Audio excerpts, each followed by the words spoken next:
Hello everybody and welcome to a brand new video. So this is a video that's been requested quite a bit, and that is how to earn a bond as a brand new pay-to-play account. A lot of new players with mobile are finally getting enough money for a bond or decided to purchase membership, but they don't really know how to renew that bond or earn the money back within the 2-week period. So I'm going to be doing this in about 8 or 9 hours. I'm going to be using methods that have pretty much no requirements. I may remake this video in the future with more of a progress-oriented account, like how to build an account that will be able to renew a bond, because a lot of these moneymakers are okay, but as soon as you actually train more, you will learn better methods.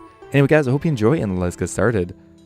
So we've gone ahead and renewed a bond on this account. So our bank literally has nothing in it. We have an 8-hour timer, so we need to earn a few hundred GP to get started here. So what I'm going to do is go to the Bounty Hunter world, which is world 319, and just loot a few items off the ground, because people are constantly dropping food, armor, weapons, and stuff like that, which you can just go quickly pick up for a quick buck. You might get 100k to 200k an hour here, but really we just want a little money to get started, and then we'll move on to something else. So there is like tons of amethyst arrows on the ground.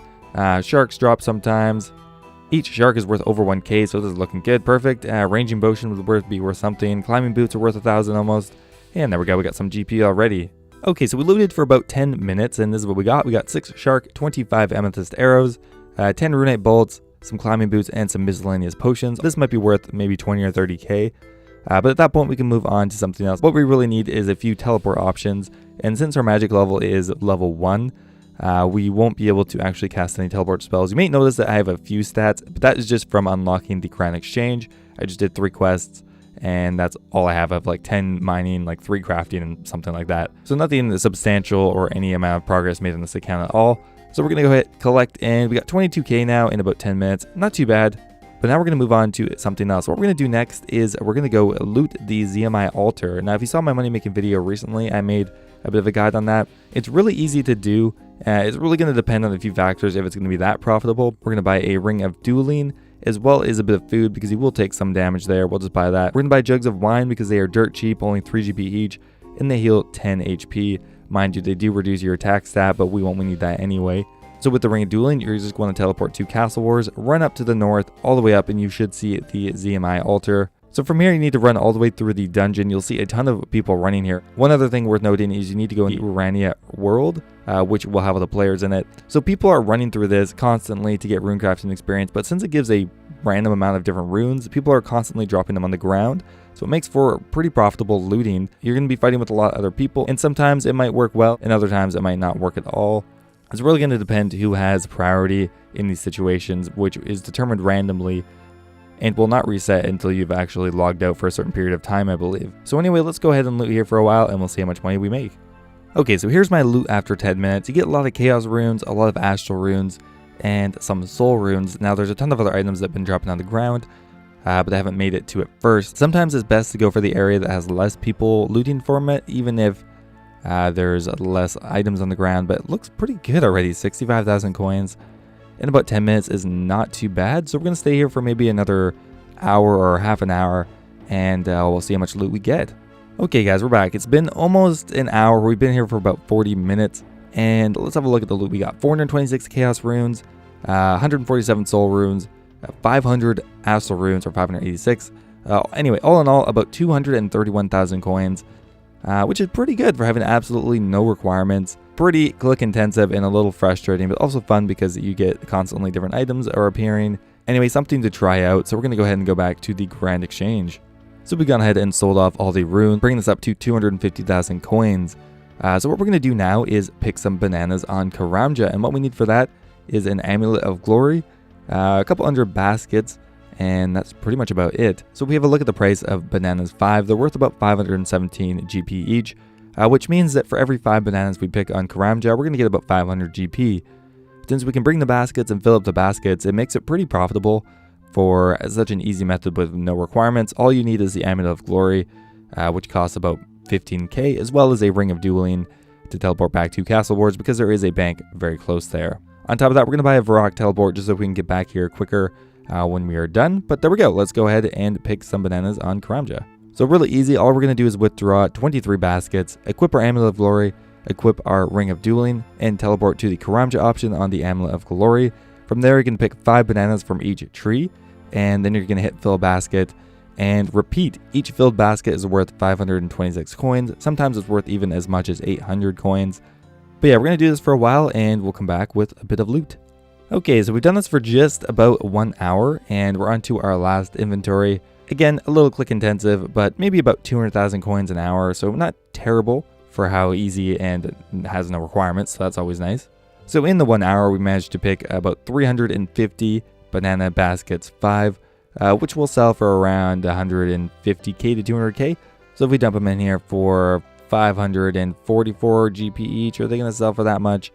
Maybe not. We'll just put them in for a higher price and let them sell off because we're not too impatient at this point. Okay, there we go. So we sold off all the banana baskets 5 for 540 GP. We bought the Staff of Fire and some runes because we're thinking of training up our magic a little bit, maybe for a low level enchantment spell or maybe some teleports. I'm not quite sold on this yet. I'm going to go to the wilderness and fight some rats and see maybe if I get a looting bag. If I don't, I might just move on to something else. If I do, maybe I'll go ahead and pick some white berries in the wilderness. We're going to have to see if we get it. It's about a 1 in 30 drop rate, but I'm not going to waste too much time on it. Okay, so again, we're just over 2 hours in. We're fighting some rats here, just getting to 8 magic, which we've already done. So we can cast the level 1 enchant spell on sapphire rings if we want, which is about 150k an hour. But not going to be worth it unless we need to get our magic level up anyway. Okay, so our next method here is actually an interesting one, and that is buying plant cures from the farming shop. They buy for about 40 GP to 50 GP each, and they sell on the Grand Exchange for 300. And there's a lot in stock for each shop, and it's very close to a bank. Now, the one issue here is the plant cures take a while to sell on the Grand Exchange. It seems like maybe a couple hundred an hour, but I'm going to underball it a bit and maybe just buy 600 to begin with here and move up from there, and we'll just see how long it takes for that to sell. But yeah, it seems very profitable because look how close that farming shop is to the bank.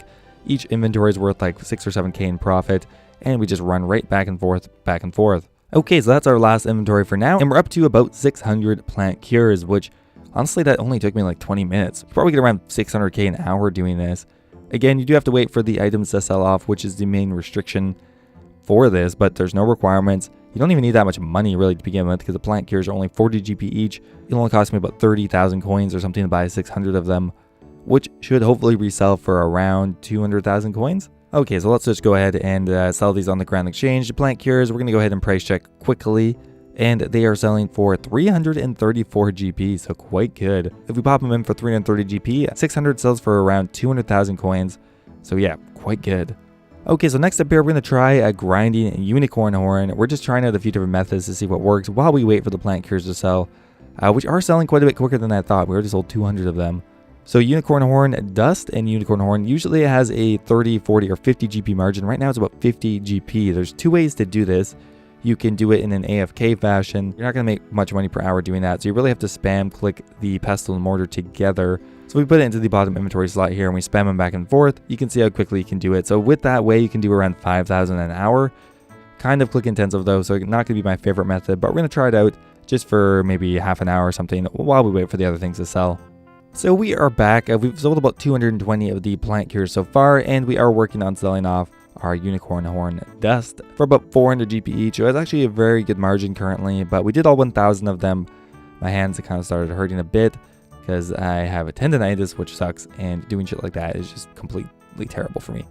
So we're going to go ahead and buy some more plant cures just because I assumed they would sell slower, so I only bought 600, but I'm going to go back and buy maybe another 600 because we got 5 hours left, and that'll be more than enough time for those plant cures to sell off, and the GP per hour there is probably the best so far. So we're going to go back and buy maybe another 600 or maybe 1,000. Okay, so we're back, and we ended up selling off all of the unicorn horn dust, and we're still working on some of the plant cures, but we have another 600 pretty much, and we have an empty glory as well we're going to sell back. So we'll dump in the rest of the plant cures for around, well, the same price, 330 GP, and we'll wait for those to sell off. We have about 4 hours and 45 minutes left, getting close to halfway, and it's not looking super good right now, but the first bit of money always takes longer, and it ends up going a bit quicker later. So next up here, I'm going to do a quest quickly, and that is the Death Plateau quest. It'll only take me 10 minutes. However, after that I can buy the climbing boots, which is about 600k an hour. It's again pretty click intensive, but we're going to do the quest just because it's going to take a few minutes, and we'll see how we feel. Slayer Music 1 has a brand new guide out, and in it he does it in under 10 minutes, so this shouldn't take too long. So we are done the quest already. Only took me about 10 minutes, so great. And we are going to get actually 3,000 attack experience as well, which will bring us up a few attack levels. It's 16 attack, not bad. So from here, we can now go ahead and buy climbing boots from 10 Zig. You have to go through a bunch of chat options. That's what makes it so click intensive. But we just need a few GP. We'll run up there. We have 500,000 coins in the bank. All you need is a dueling ring as well as a games necklace to teleport back to your bank and back to Berthorpe. So from here, you teleport to Berthorpe. We're going to run to the west, all the way up the pass, and then we're going to go south, down and towards Tenzing's hut. You just have to go through both the gates and talk to Tenzing's. From here, just spam spacebar and the 1 button, and you'll constantly be going through the different chat options. You don't have to click on them again, which is nice. And each climbing boot is worth about 800 GP right now, so it's good, and they sell pretty quickly, but it's, oh man, it's a lot of clicking. So we're going to do this for a little bit, but I can tell already this is going to be kind of terrible. But I want to add a little variety to this just so people have more options to go off of. But you can see how much just these climbing boots are worth. It's only showing 600 in the price check, but it's closer to 800 right now. Oh, okay, we just did 10 minutes of that for now. So we have 81 climbing boots, and we can sell those off for about 800 GP. Actually 850 right now, so that's really good. Those 82 climbing boots are worth 70k, so quite good GP per hour if you are looking for it. So in the past, the easiest and best way to get money from a brand new account was picking white berries. I'm avoiding that right now because it's really just not that good. It's probably only like 200 to 300k an hour right now, which is, it's still good, but it's a dangerous method, and every guide in the world goes over that. So we're not going to do it this time, I don't think. We're going to go ahead and start off by buying some more plant gears because we sold off all the plant gears already, so great. We're up to 732k right now, and then we're going to move on to a new looting method. So we have another 500-ish plant gears, which we're going to sell for around 278 GP. They have dropped in price a bit, but still more than worth it. So the next method we are going to do is looting at greater neck reels. Now, a lot of people aren't going to like me for saying this because a lot of people don't like looters whatsoever. Do this sparingly, and you definitely want to ask people ahead of time if it's okay to do it. Greater neck reels drop a ton of alkables, and a lot of people don't pick this stuff up because they are on ancient magics and don't want to alk it, or otherwise their just inventory is full. However, that stuff adds up very quickly, so we're going to go ahead and try looting a little bit. Okay, so we've gone to the Greater Neck Reel area, and if you want to know where it is, it's in the Catacombs of Korend, which is on Zaya. If you look it up on the wiki, but you can see how much alchable stuff they drop. They drop rune axes, rune med helms, adamant kite shields, adamant battle axes. If you had the high alchemy spell, you could stay here for quite a while. But we already got 60k, and we've only been here for a few minutes. So we'll go ahead and fill up our inventory. Look, they also drop chaos runes, and just try to stay out of people's way. And if someone doesn't want you there, definitely leave. Anyway, there we go. So we've looted here for just about like 20 minutes or 15 minutes. And we got 150k already, so we're going to go back and bank this and repeat a few times. Okay, so we looted for about 1 hour, and we got a ton of different things. We got rune chainmails, rune square shields, a bunch of chaos runes, soul runes, death runes, rune axes, an air battle staff, rune javelins. So we're going to go ahead and sell all that stuff off. Now, I don't know if I'm going to make it in 8 hours. It's going to be kind of close. From here, we're going to move on to tanning dragon hide, which is a very consistent and easy way to make money. It's about 400,000 coins to 600,000 coins depending on the dragon hide that you are tanning. We're up to 1.4 mil right now, so about halfway. Once we sell off the rest of the stuff, we'll probably be exactly halfway. Okay, so first up here, we ended up buying some more plant gears. We got 1.3k of them, which was pretty quick, honestly. That took about 40 minutes. We're going to go ahead and sell them for 277 GP each. And now we're going to go ahead and buy some green dragon hides. So the green dragon hides usually have about a 100 GP margin over the green dragon leather. That's because it's used in crafting, and the only way to tan it is from a tannery or using the tan leather spell. So right now there is a 150 GP margin on it. Keep in mind 20 of that GP is going to tanning it. So for every 1,000 I do, I'm going to get 130k in profit. Now you can tan around 2.5k hides an hour, maybe up to 3k if you're paying attention. Okay, so we've gone ahead and bought all of the green dragon leather. From here, we're going to go to Ellis and ask to tan the hides. Very easy. Get the fuck back here. Yeah, so it's 20 coins per hide, and we're going to tan all of them. We'll just do a quick price check before and after just so you can see. Before, we're at 125,825 coins, and after, we are at 129,000. So about 4k in profit per run. So pretty quick and easy to do. So we're going to go ahead and do this for another hour, and we'll see what our cash stack is looking like after that. So that took us an hour. We did about 2,500-ish green dragon hide. So once we go ahead and pull out the plant cures as well as the other green dragon hide, we're up to 2.1 mil. So another 900k we need, and I think from here we're just going to continue tanning Dragonhide. We have 1 hour left, so we're probably not going to make our 8-hour goal, but we'll probably do it in 9 hours, which is still pretty good. So from here we're going to do blue Dragonhide because that's a little bit more profitable, and we'll finish up the last hour. We're down to 2 minutes left, so we didn't quite make it. We're up to 2.5 mil, so close. So we're going to go put another hour on the clock, and that will bring us up to about 3 mil even. I swear this is way harder now. There used to be more profitable methods, but after mobile got released, a lot of the low-hanging fruit for pay-to-play moneymakers have been taken out. Okay, so we did another 2,500 dragon leathers, and we are done. If we go ahead and sell off our glory, that'll probably bring us up to about 3 mil, which is the price of a bond currently. And that is it, guys. So that is a variety of different methods that you can use to earn a bond in pay-to-play. While I strayed away from training my stats up just because it was more of a challenge to see how quick I could do it, generally getting, which will help you exponentially, really. So we're going to try buying a bond for 3 mil, 52k, and a bot. Perfect. There we go, guys. We are done with the challenge. So I hope you guys enjoyed. If you did, don't forget to leave the video a like. I always appreciate it. Thanks for watching, guys, and I will see you next time.